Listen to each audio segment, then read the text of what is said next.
Hello, Sunshines, and welcome to episode 3 of deValiante Plays Far From Noise by George Batchelor. This game was part of Itch.io's bundle for racial justice and equality. This video contains mild language that may not be suitable for all audiences. Discretion is advised. Now, without further ado, let's get started.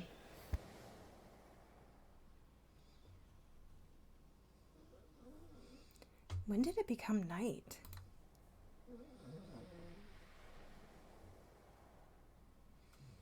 It approached without a whisper. I didn't even notice.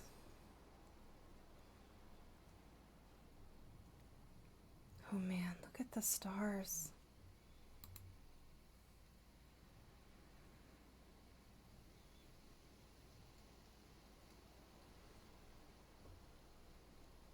I don't even remember the last time I saw so many.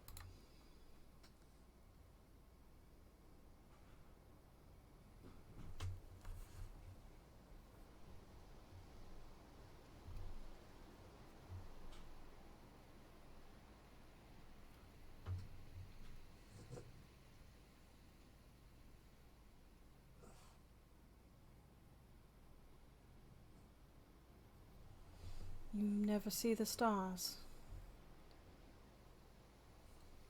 Nope. That must be isolating.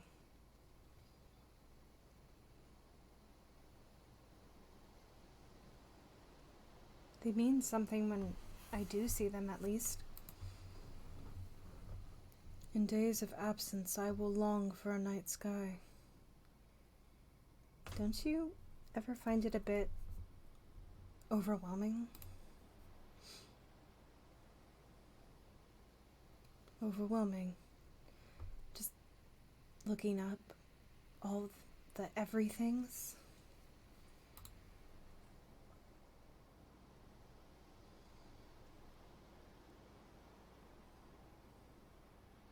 Billions of light beams glaring straight into my soul. Ah, but the stars are here with us, you see. They share the night with us. But why bother? Why should it mean anything? They're too far away to matter. Distance is nothing. They are as much with us as I with you. Think, does anything offer the same tranquility? Nothing lulls the soul, lost in reverie as the stars.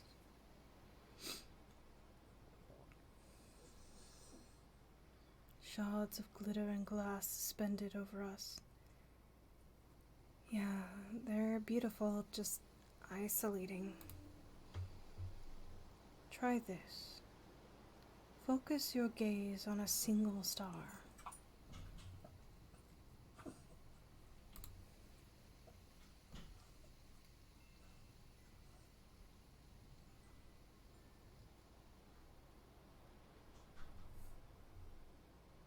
Okay, got one.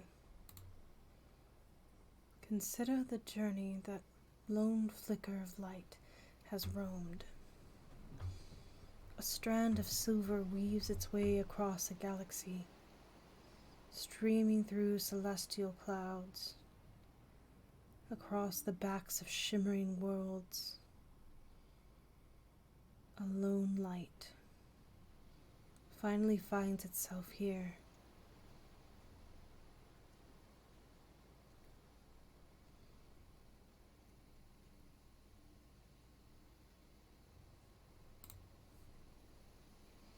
The beauty of the night is its ability to levitate you, weightless one moment, and swallow you the next.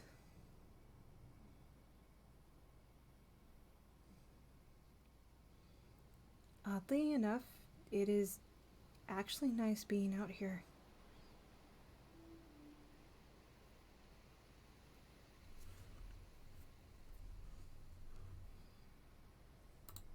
I forgot I had to click on that. Quite the night.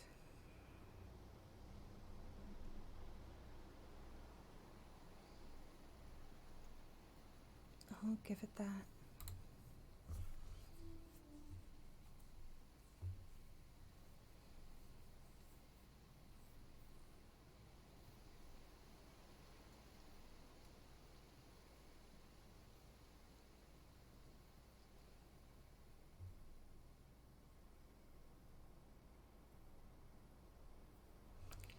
We used to come out here and make up constellations when we were younger.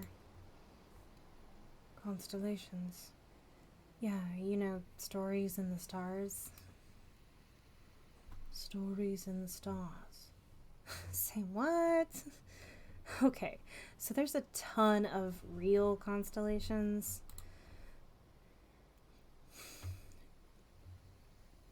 But they're kind of dated. I see. There's stories told in pictures dotted in the stars. Tales of adventures and philosophers mapped out in the sky. Exactly. Let's see if I can remember any of ours.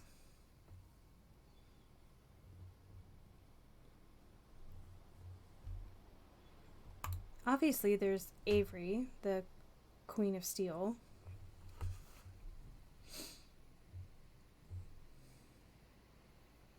Quite the title.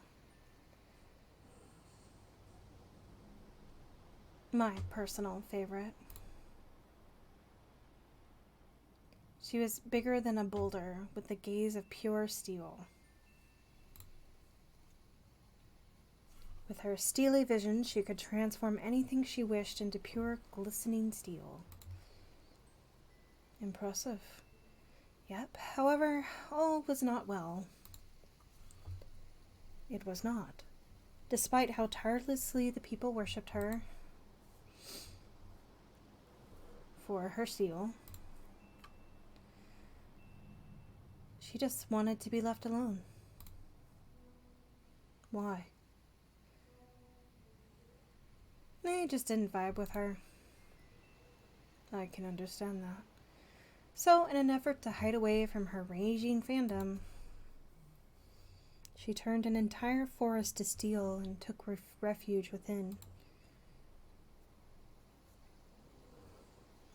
Also a leopard.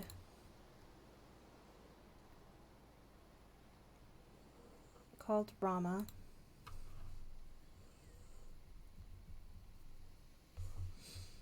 After many blissful months of peace, despite the steeliness of her forest fortress, her followers found her and began throwing themselves once more at her steel-clad feet. "Praise the Steel Queen," they would chant. One night, when the stars were glistening brightly across Rama's back, the Steel Queen decided to end the parade. She commanded the brightest stars in the sky to turn into steel, forming a perfect image of herself in the heavens. Seeing how much larger this new Steel Queen was,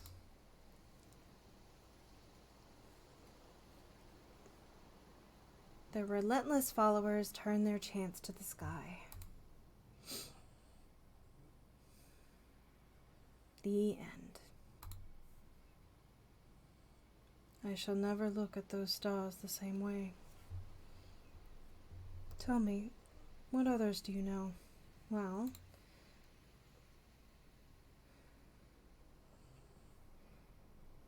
there's the worm.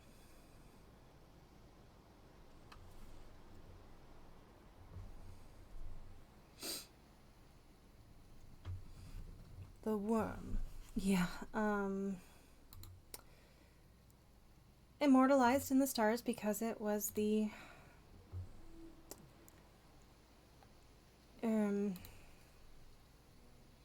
first worm. The first worm. Yeah, first worm. The original worm. From where did this first worm descend? Or ascend? It grew from a seed. A seed worm. Exactly. And so it traveled across the globe,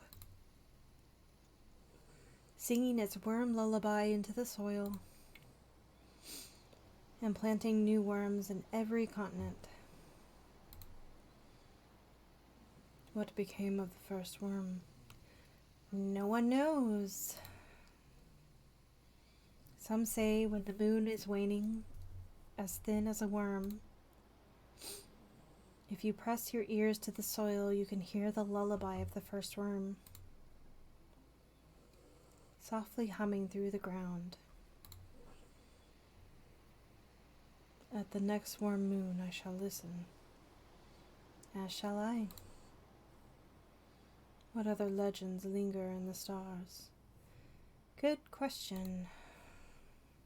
I'm out of ideas.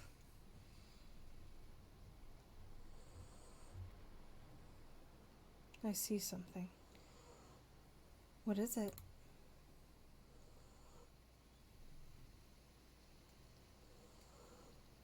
Enid. Enid? Enid. Just Enid? Should it be Enid the something? Doesn't have to be. Just Enid then. Cool. Who is she? A great philosopher. Okay, I'm on board.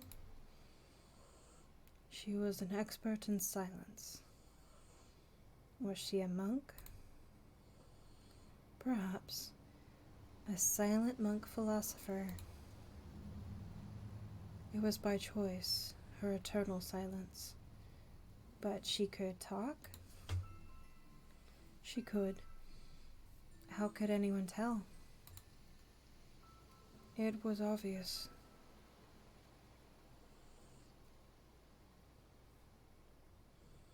In place of words, she chose thought. She considered concepts so grand. She fathomed abstractions so unfathomable.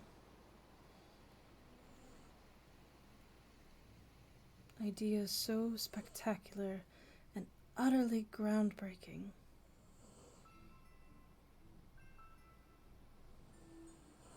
That one day she literally broke the ground and was swallowed by the resulting crevice.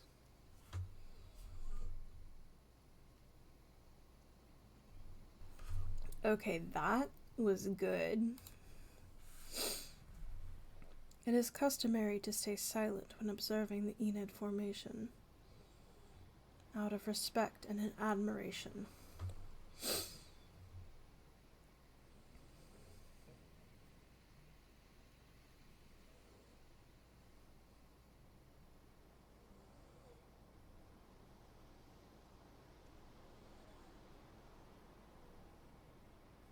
I'm bad.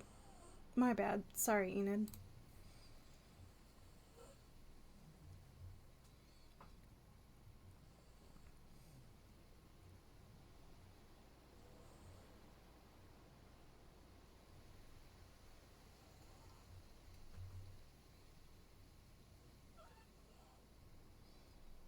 Is it true your antlers fall off every year?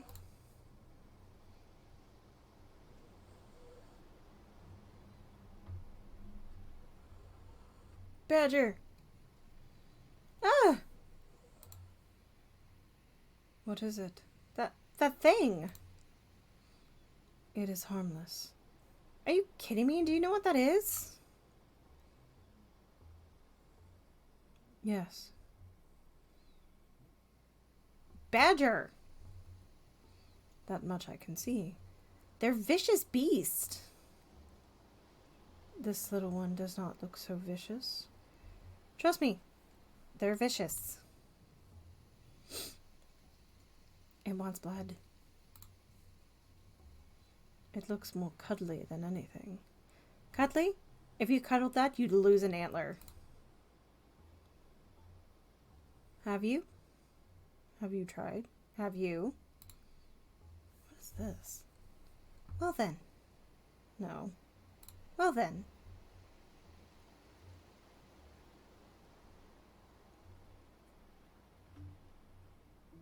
Right.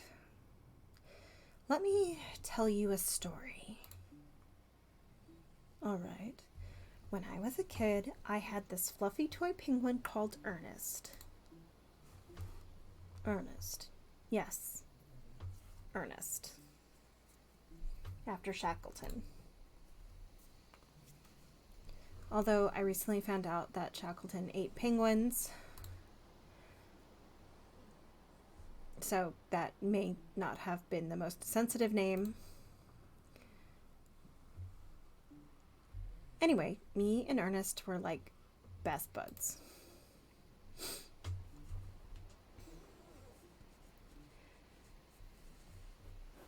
We went everywhere together. So this one night, I'm losing my mind because I can't find him. My mom tells me we'll find him in the morning.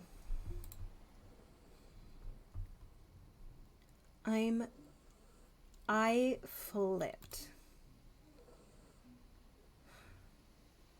So the next day, we're in the garden and I see a wisp of white blow by, delicately dancing in the wind.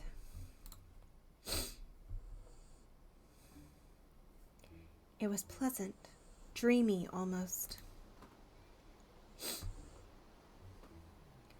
It isn't long before I locate the source. In the bushes, at the bottom of the garden.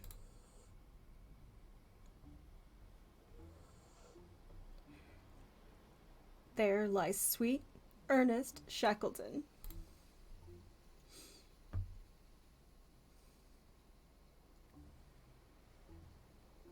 Disemboweled.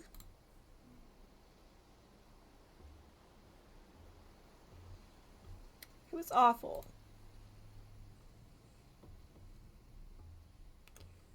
So my dad goes looking for evidence, trying to avenge my woe. There, behind the hedges, he unveils this demonic, frothing badger nestled in Shackleton's remains. Nestled!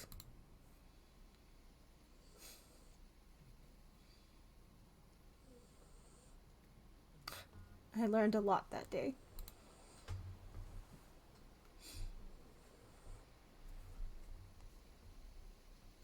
About letting go. About the bloodthirst of badgers. They're demons.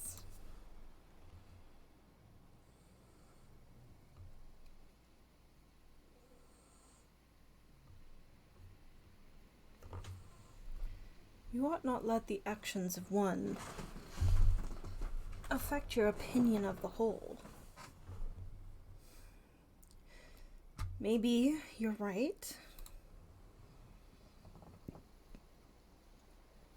That one was pretty harrowing, though. This one is not. And what's it doing? Very little. Wandering. Wondering. Plotting.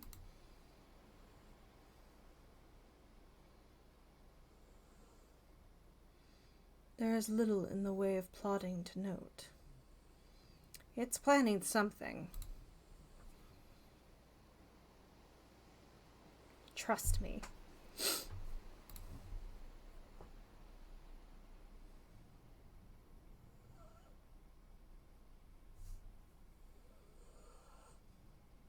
Here it comes. To disembowel you, I should think. Don't say that! Goodbye, friend. It was a pleasure. Ugh! Stop!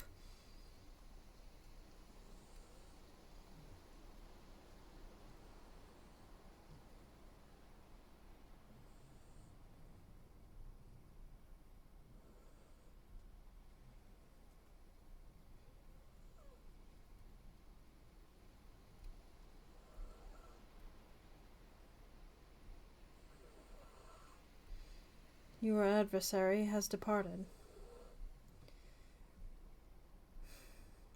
You will not be missed, devil creature.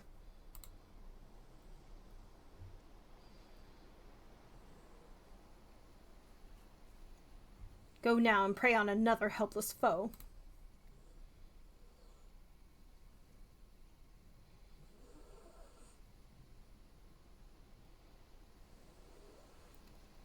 I don't know anymore, dear.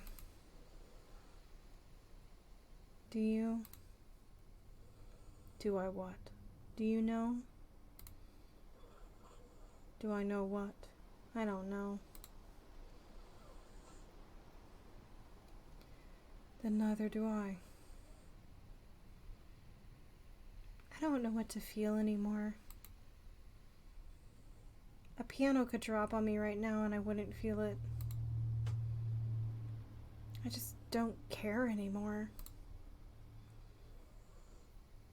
I'm sick of clinging on pointlessly. Why should I still care?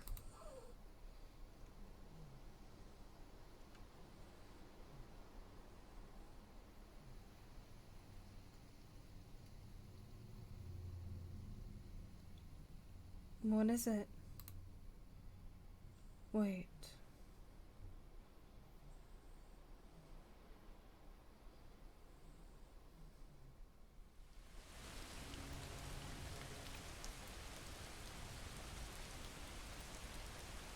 It's the sideways rain of the PNW.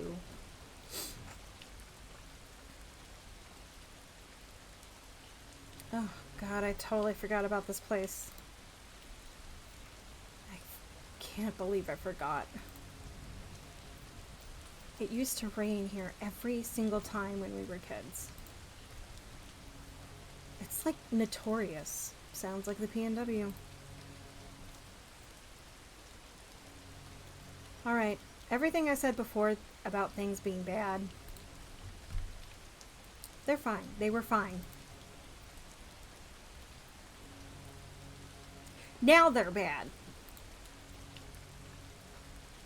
The beauty was just getting started. What? What is more beautiful than this? Literally anything else.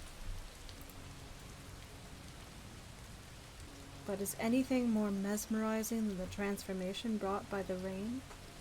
Puppies? Anything? Life would be nothing without beauty.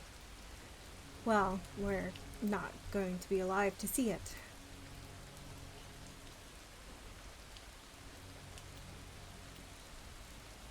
You worry about death while life ignites around you.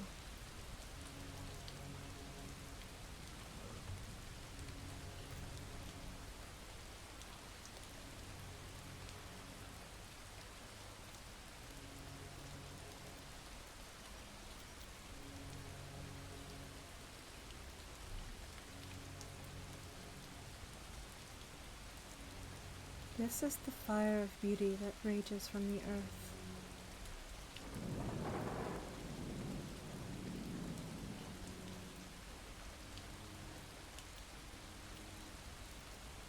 Serenity lay in wait to be ripped apart for the wildest form.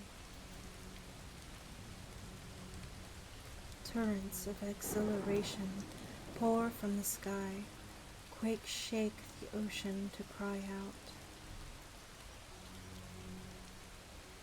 Blistering crescendo from every form of life, all are thrust from the rest to revel in violent beauty.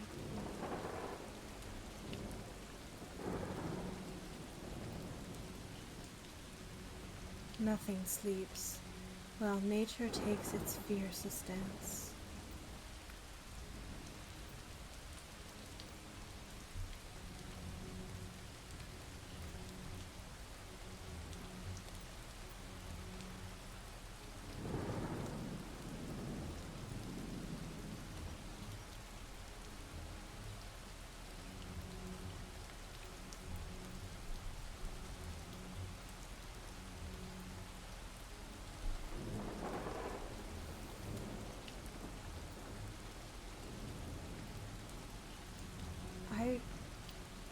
like I should be terrified.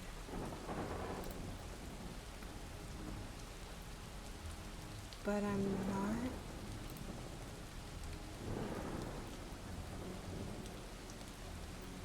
I don't know what I feel.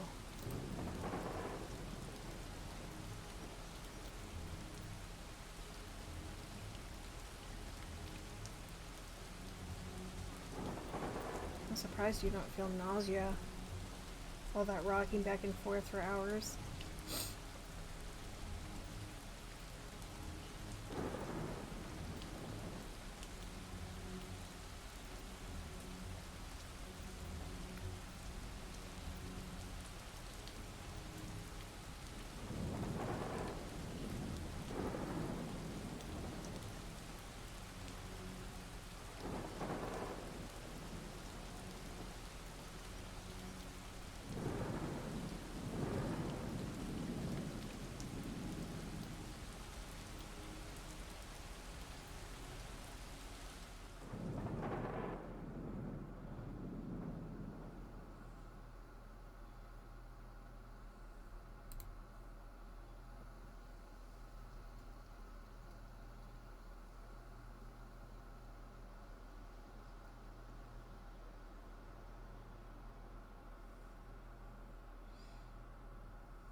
Have you ever seen anything like that? While I have seen storms, they're never quite the same. I've never been anywhere near a storm like that. We're still here.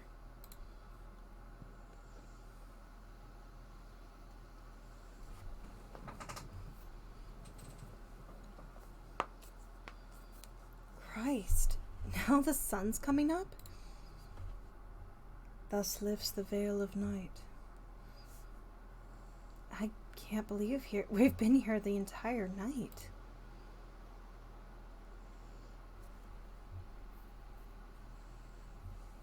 How can that many things happen?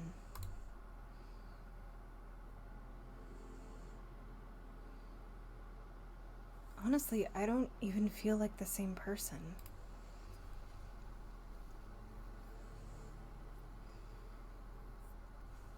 I came out here so worried about what I'm supposed to do.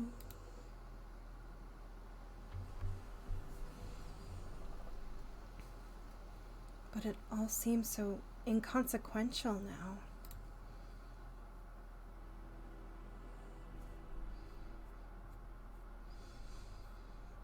It's all so pointless.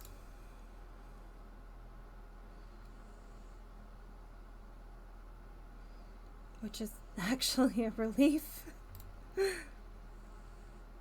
waves will keep on crashing after I'm gone.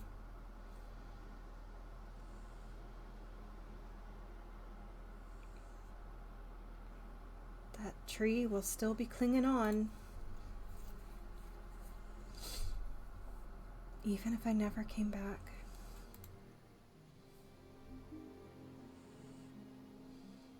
If I never came here in the first place. That consistency is so grounding.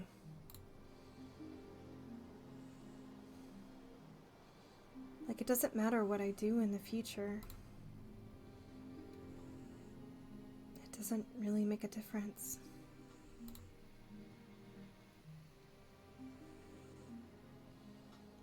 Yes, the ocean is beautiful. Maybe I'll be buried in it tomorrow. But it's pretty okay now.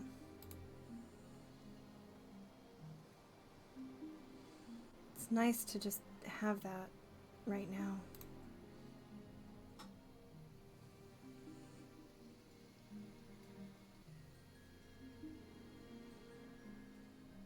I know this cliff will still be here even if I left.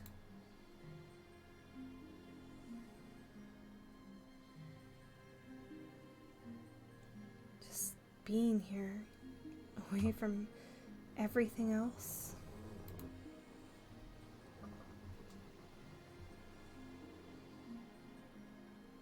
Even remembering that it's here.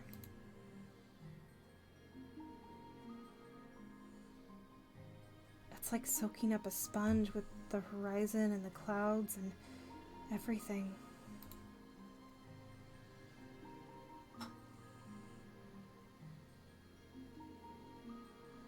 And then just taking it away.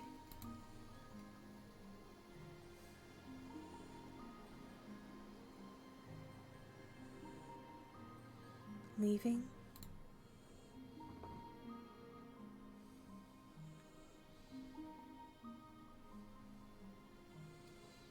Knowing that it all carries on.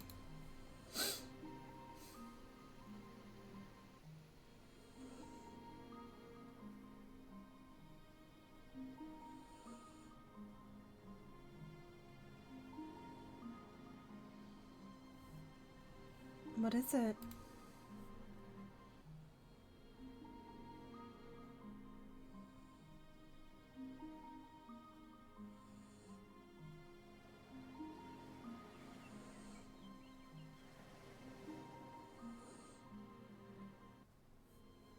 Don't leave.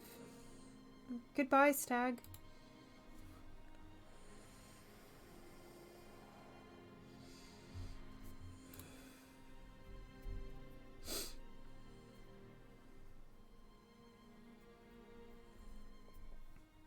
It's just us, Laura. Want to give it another shot?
Thank you for joining me as I played Far From Noise by George Batchelor.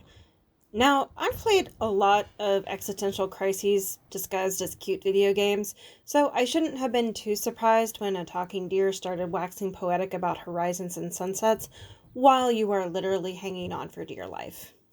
This game, like many of the other existential crises I've played through my life, left me in a contemplative state, making me question existence, as is the wont of an existential crisis. But this game also did something else that those other games didn't. It left me with a sense of hope, despite an ambiguous ending. Though we don't see our heroine and her beloved Laura drive away to safety, we get the feeling that they did, or at least they were at peace with whatever happened next. Because of that, I was okay with the ending, because I didn't feel like we were left hanging. Pun intended. We're not given all the answers, but we're given permission to create our own ending. I like to believe that the main character and Laura managed to survive the whole ordeal. And I like to think that the stag was really a spirit guide, so to speak, sent to keep our heroine from driving herself off a literal cliff. Despite the existential crisis and the stag being oblivious to the life or death nature of a car precariously balanced on a cliff, I give this game 4.5 stars. Thank you everyone for watching deValiante Plays Far From Noise by George Batchelor. If you enjoyed what you saw, please let me know what you like down below in the comments. Please refrain from any hate toward me or the game developers. This review is just my opinion, and the devs worked really hard to make this game happen, and they deserve our support. Because anyone else who feels like they're just one misstep from falling off a cliff deserves all the support. That's all for now, folks, and I'll see you next time.